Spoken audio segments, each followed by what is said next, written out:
Ultra runner David Kilgore is no stranger to turning wild ideas into reality. In 2024, David ran 26.2 miles across the ice of Antarctica. It was actually funny, at the aid stations, they put out cups of water, and they were like in Dixie cups, like at a lot of like proper marathons. But he went by and they're all frozen solid. Hilarious. Antarctica was his first stop on a tour of marathons across all 7 continents. The next day, he flew to Cape Town, South Africa, and ran another marathon. Then he went on to run races in Australia, Europe, Asia, South America, and the US. This event is called the Great World Race, and David has won it twice. I'm Shelby Stanger, and this is Wild Ideas Worth Living, an REI Co-op Studios production presented by Capital One and the REI Co-op MasterCard.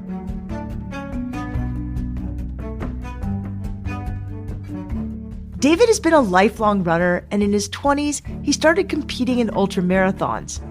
Instead of trying to make a living as an athlete full-time, David carved out a unique path for himself. He started working at On Running in the early days of the brand while continuing to compete at the highest level. David's talents had put him on the map in the running community, and he set records at some of the most grueling ultras around the world. David Kilgore, welcome to Wild Ideas Worth Living. You've had a lot of wild ideas. What's up, Shelby? Yeah, thanks for having me on. I've had a few. I've had a few in my day, I feel like. I love how casual you are. So I want to go back to the beginning. How did you get into running, and what's your twist on it? I originally got into running at an early age. I feel like a lot of people had this transition, but I played a plethora of different sports. Soccer was kind of like my main sport. And then, actually my dad got really into fitness, was going to the gym a lot, and he got really bulked up, swole city, as some would say. And he then was just like, oh, I'm getting too much muscle mass. I want to trim down. I want to do a lot more cardio. And so he started doing like a mile or two, like every other day. And I was just like so enthralled. I was like super stoked on my dad. I was like, I want to do what this guy's doing. And I finally convinced him to take me for a run. And at first he was just kind of worried. He's like, I don't think little kids should be doing like a mile or two. This seems way too far. But honestly, I was like running circles around him. How old were you? I was, at the time, I think I was 9 or 10 years old. Awesome. Such a good age for a young boy to get into running. Oh, yeah. It was, and honestly, it was the best. I went from, I was always like a really outdoorsy kid, like playing in the woods, playing in the swamps, going fishing with my friends. And this love for running just led me to so many really cool adventures, like fishing spots that I would always hike out to. I was like, hey, guys, why don't we just run out there now? This is freaking awesome. By the time he graduated from high school, David was a 4-time state champion in track and cross country and an All-American who had trained for the Junior Olympics. His skills earned him scholarships for both high school and college. While he started with shorter distances, David eventually began testing his limits. He competed in 5Ks and 10Ks on the track, which means he'd sometimes run 25 laps in a single race. There was no shade and no change in scenery, just his feet pounding the ground, the heat, and the lane lines of the track. These events were grueling, but they laid the foundation for longer endurance races. So how did you then transition from, running the 400, the 800, the mile to all of a sudden doing ultramarathons? What year was that? Yeah, so I had a lot of success in high school, and then luckily enough, I got to go to some pretty awesome colleges for distance running. So I went to University of Colorado, University of Florida, and then went to grad school for a year at Oklahoma State University. And during my time at these schools, one of my teammates, Cameron Clayton, he came back one weekend. He had graduated, and he was like, "Hey, I ran this 50-mile race out in California.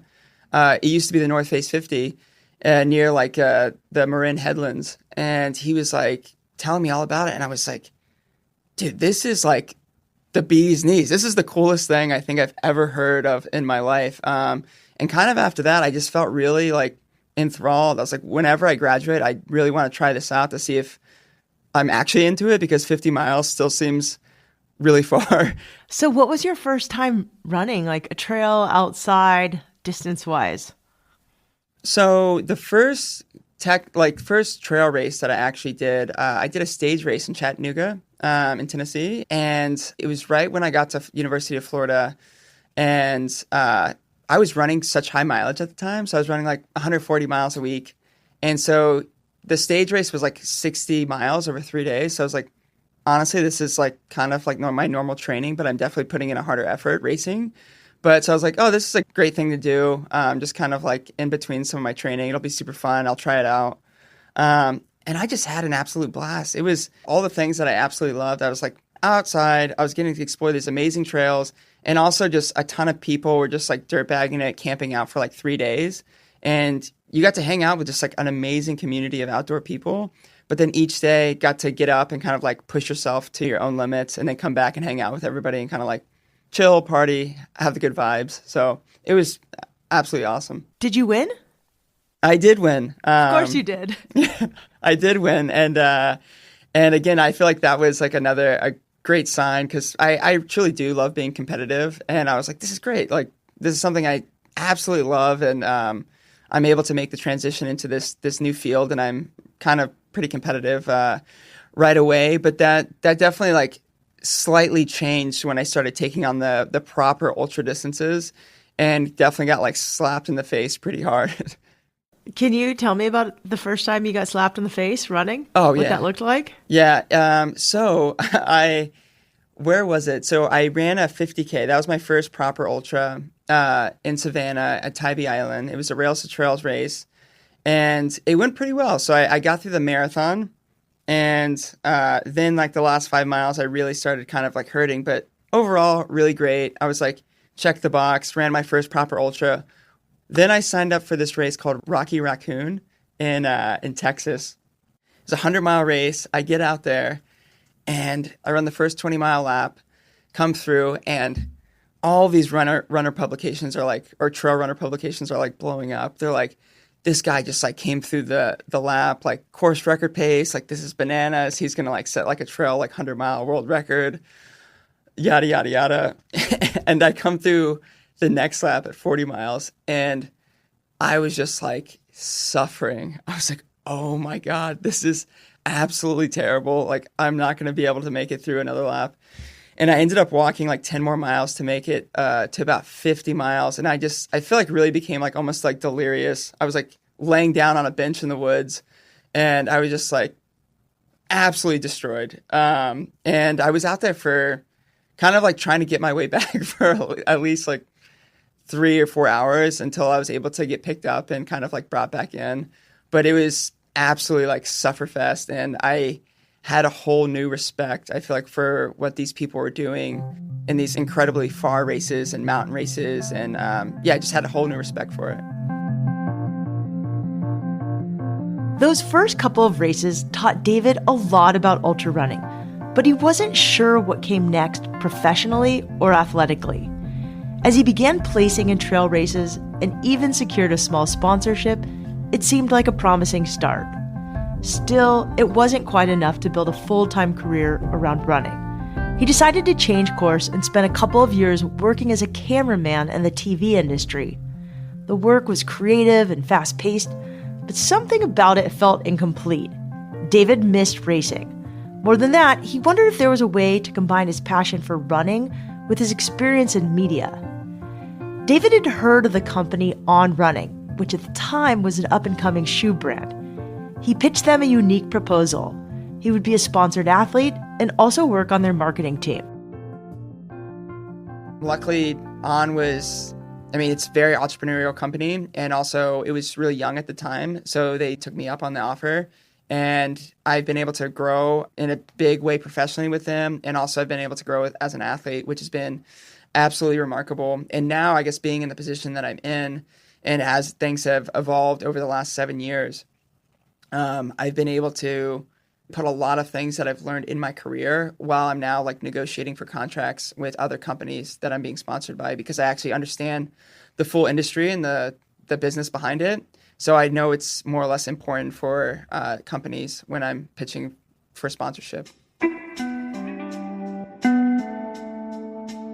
David's initiative paid off, and he's seen On grow a lot during his 7 years with the brand. He started in PR and social media, and he's now the global head of athlete strategy for On Running's outdoor division. David continues to be a sponsored athlete for On, and he represents other brands too, like Red Bull and Pit Viper. He's also a member of the U.S. World Trail and Ultra Team, and has become well known for winning the Great World Race in 2023 and 2024.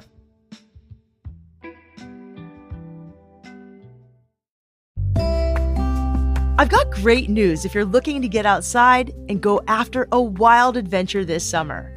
The REI Co-op MasterCard turns everyday purchases into limitless possibilities by offering rewards and benefits that support your love of the outdoors. This card is just for REI Co-op members, taking your membership even further by offering card rewards on purchases at REI and everywhere else. Plus, you can redeem your card rewards as you earn them, so you can grab gear for your upcoming adventure, stock up on snacks to keep you fueled, and keep more cash in your pocket. Head over to rei.com/mastercard-podcast to see if you're pre-approved today. That's rei.com/mastercard-podcast. Terms apply.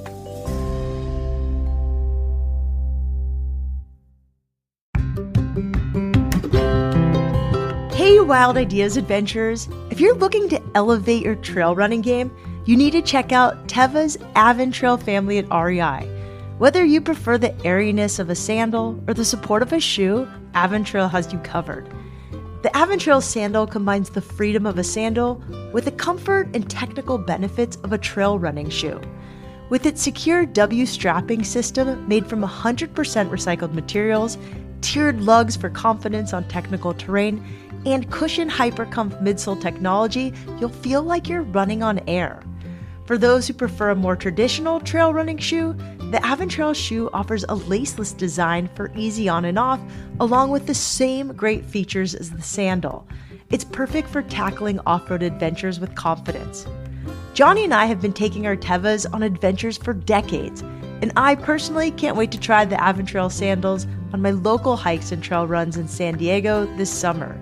They're the perfect blend of comfort, support, and breathability. Head into your local REI or to rei.com to check out Teva's Aventrail shoes today.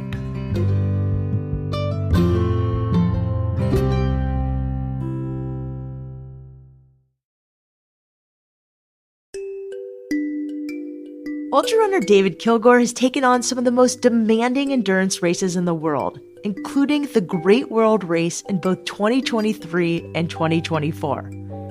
The event challenges athletes to run 7 marathons on 7 continents in just 7 days.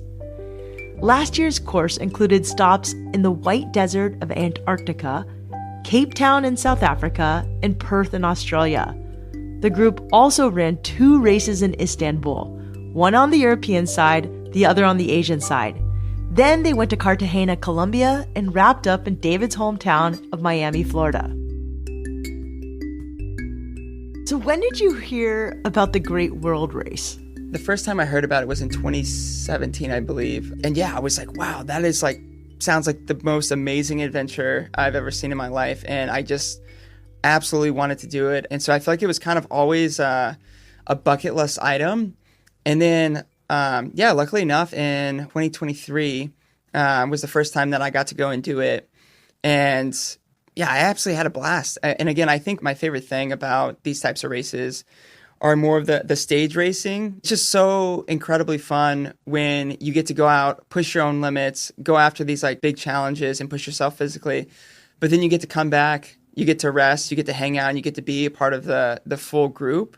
And I feel like the type of relationships and the bonds you form over just like a week span just are lifelong friendships. And that's like, I love the community piece of it. And so these types of like stage races are the most meaningful and the coolest to me. I like that you train for the running, but you live for the party. Oh, hands down, always. What does the logistics of this look like? Like, do you all fly together? Does someone plan it and you just show up and it's like done for you? Or do you have to figure out how to get to these places? Yeah, so huge shouts to Dave, Kelly, and the whole staff of the Great World Race, because I do not envy those guys, especially the week of the Great World Race, because they handle all of the logistics and we all fly together. And basically we get to be, just athletes on the trip, which is absolutely fantastic. This year was the best year yet. We took a beautiful plane down to Antarctica. The timing was like spot on through the whole thing, which absolutely is like when I got to the finish line in Miami, I was just stunned that we were fully on time the entire trip around the world. It's like, what does that look like? You start and you get on a flight from where to Antarctica? The whole group flies over to Cape Town, South Africa, a few days in advance. And so basically, I think it was 2 or 3 days before the first run in Antarctica, we do some race briefing, and basically they give a 2 or 3 day window before we fly to Antarctica because the weather is so volatile there. And so if the weather gets like crazy, they're like, hey, this is a better weather window. Let's fly like a day after. Let's fly a day sooner. So basically, we fly to Antarctica. Actually, it's not a bad trip from South Africa. Funny enough, it's like 5.5 hours. Get there. And I think this year we had about 30 minutes, 45 minutes before the start. Got ready, changed up, and then took off on the ice. And they give you food, water. Yeah, funny enough, all the aid stations were manned by penguins and polar bears. And actually, all joking aside, it was actually funny. At the aid stations, they put out cups of water, and they were like in Dixie cups, like at a lot of like proper marathons. But you went by, and they're all frozen solid. Hilarious. So did you just not drink water at the marathon? Pretty much. Luckily, like half of them were like frozen over because they were still like refilling them. And I got a couple cups that were just like, that were kind of like almost like slushy. So I had like a little bit of water in there. But yeah, so a couple sips of water during that marathon. But luckily it was pretty chilly, so not too bad. And then how soon do you leave for the next country? Yeah, so I would say it's 8 or 9 hours each place. We're actually on course. So some of the people that were more up front, like myself, we were finishing between 2.5 to 3 hours for most of the marathons. So you actually have a little bit of time in each place. So it's pretty nice, honestly, to go out and explore a little bit. And crazy enough, the area that we went to this year in Antarctica, it was awesome because there was a little space that had Wi-Fi. So like for like 30 minutes, I was able to go over there and like call my wife, call some friends, and be like, "What's up? I'm in Antarctica. Like, how you doing?" Then you get on a plane and you go to the next place, and you're sore, but you're just going for it. Yeah, so this year there was like 80 or so people. And so everyone gets back on the plane. Everybody has like a plethora of recovery, like boots, massage guns. So it's great. You just kind of get back on, eat like some food that they have on the plane. The food this year on the plane was excellently catered. But everybody just kind of gets into recovery mode. I feel like everybody's sharing stories for like 90 minutes and then just ends up like slowly like fading to sleep as you're in the middle of telling a story. Although David had run the Great World Race in 2023, his previous experience didn't make his 2024 attempt any easier.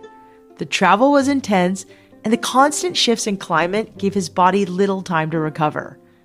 Heading into the 2024 race, David knew it wouldn't be easy, but he ultimately ended up winning. What was one of the most memorable places you ran through? Yeah, so honestly, I think the most memorable was, I have to give it to Antarctica. I had been there one other time, and the first time that I went there, it was absolutely terrible. It was just a complete whiteout, like 50-mile-an-hour headwinds. It was like negative 35, just terrible running conditions. But this year, being out there, we were a different part of Antarctica, beautiful mountains, and it was a pretty clear day, and it was, I think it was like 18 degrees Fahrenheit with like a 10-mile-an-hour wind or something like that. Just being in such an untouched landscape, I don't know, it always blows my mind that somewhere like that in the world exists. And I was just like, wow. But I would say the other one, big love to Miami. I'm in Miami right now. I'm a Florida guy through and through. And that being the finale with such a big crowd, so much love from the community, and also so much love from all the different like friends and families that show up for all the different participants, because it's the final one.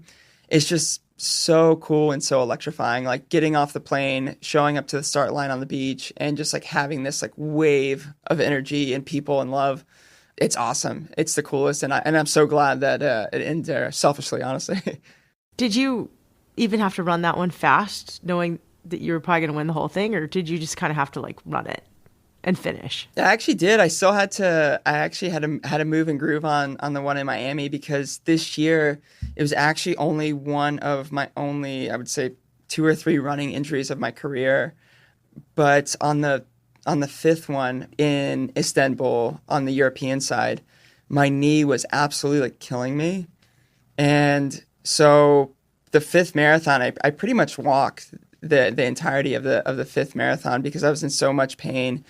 And luckily enough, I was able to get rubbed down, like worked on a bunch on the plane before the sixth one, and went out a little bit slower in the sixth one, and I was able to pick it up, and then kind of was able to get through the one in Miami and just like grit my teeth and be in a decent amount of pain again. So this year, I would say the Great World Race was pretty difficult for me, and it was pretty painful pretty much from the third marathon on.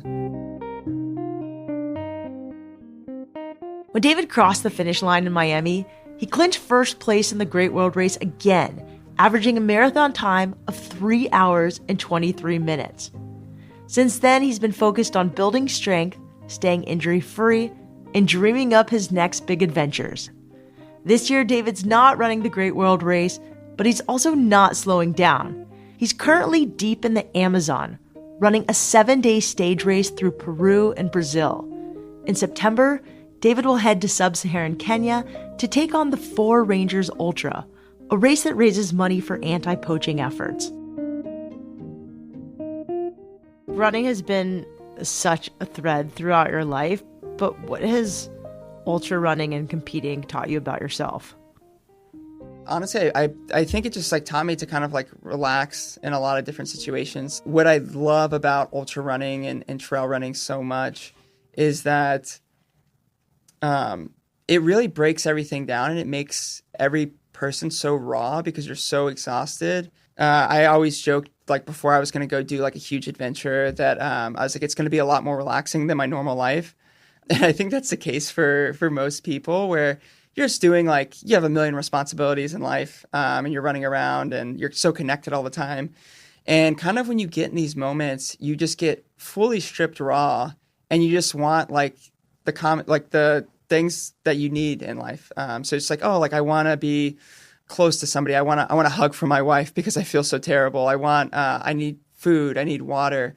And so I feel like it just strips away all the different like worries and thoughts in your head, like on a day-to-day basis. And you're just kind of like, I guess, really putting the priorities of like the things that matter in your life first. So I feel like it just gives you such a great perspective on life.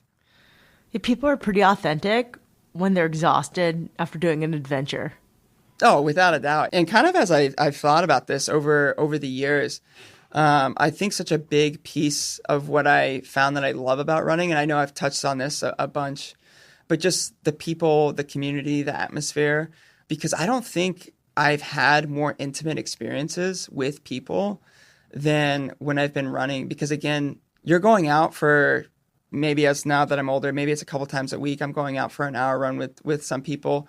But especially when I was younger and on teams, I'm running for hours a day with the same people. Nobody has phones. Nobody has like anything else to distract them.